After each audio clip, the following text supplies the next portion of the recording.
Along the rocky shores of South Africa, something tragic has been happening quietly over the past 2 decades.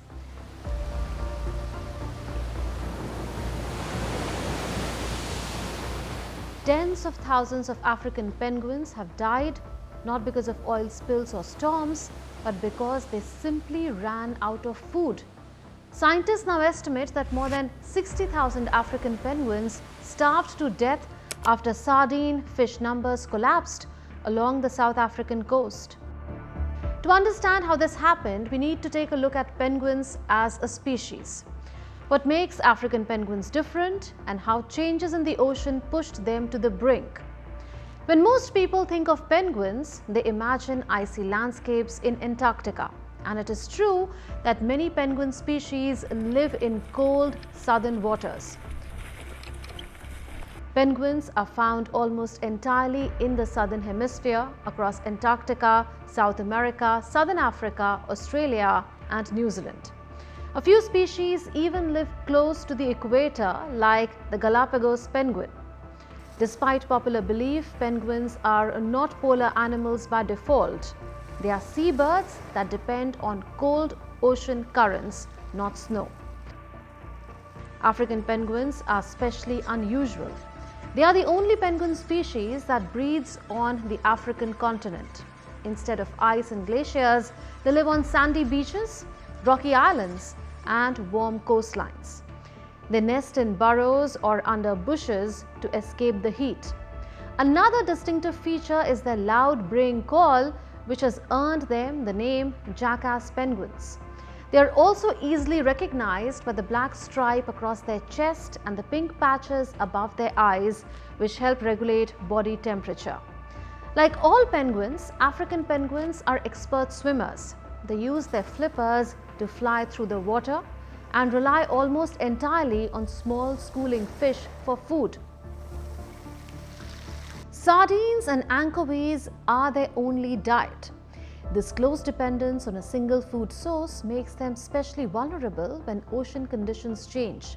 Every year, African penguins go through a critical phase of their lives known as molting.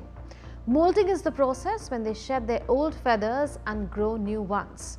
This process is essential because penguin feathers provide insulation and waterproofing. Without healthy feathers, penguins cannot survive in cold ocean water. But molting comes with a dangerous trade-off. For about 21 days, penguins cannot enter the ocean at all. Without feathers, they would lose body heat too quickly. During this time, they must remain on land and fast completely. To survive, they need to build up large fat reserves beforehand. Their bodies are adapted for this cycle. They eat well, store fat, fast during molt, and then recover quickly once they return to the sea. This delicate balance only works if food is plentiful before and after molting.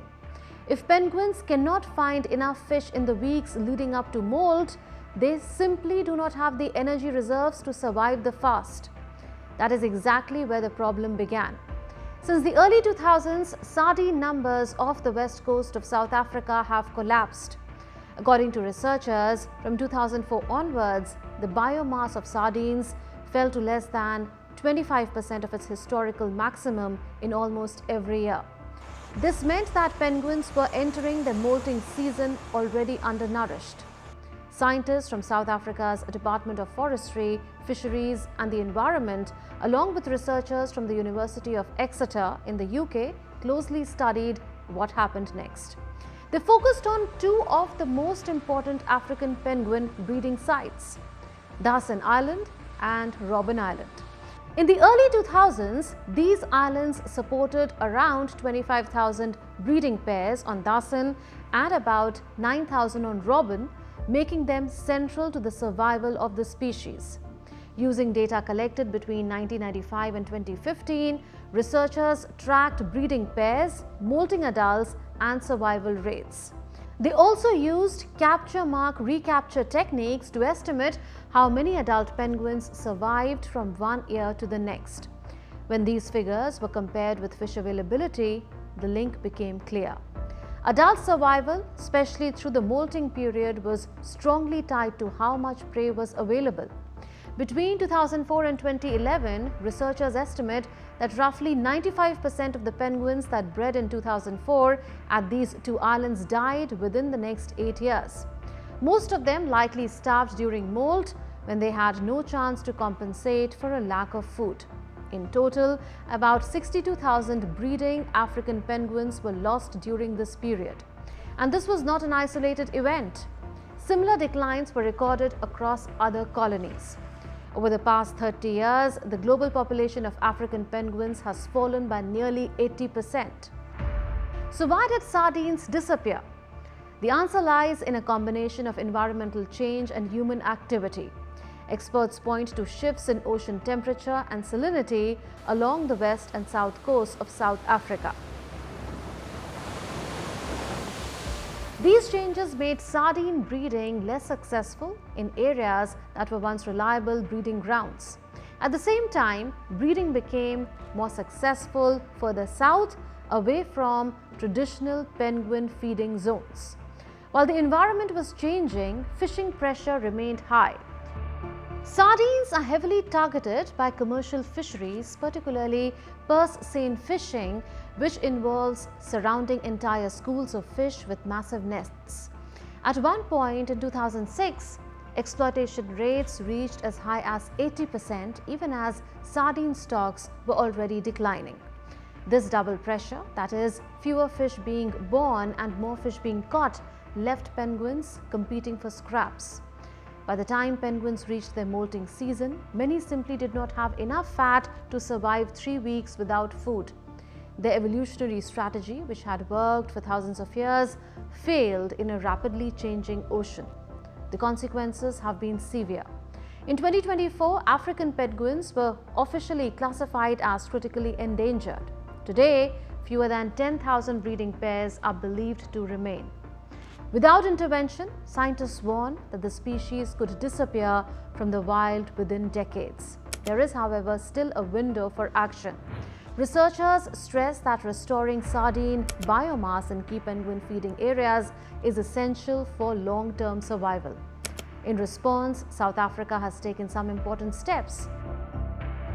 Commercial purse seine fishing has been banned around the 6 largest penguin breeding colonies. The goal is to ensure that penguins have better access to food during the most vulnerable stages of the life cycle. Conservation efforts are also happening on land. Artificial nests are being built to protect chicks from heat and predators. Injured or starving adults and chicks are being rescued and hand-reared. These actions help individual birds, but experts agree they cannot solve the problem on their own. The African penguin crisis shows how closely climate change, overfishing, and wildlife conservation are connected. It is a reminder that when ecological balance is broken, entire ecosystems become fragile, and iconic species like the African penguin can disappear far faster than we imagine. That's all in this edition of Connecting the Dots. We'll see you next week with more raging issues. Until then, it's a goodbye from all of us in the Delhi newsroom. This is Munmun Bhattacharya signing off. Take care and stay safe.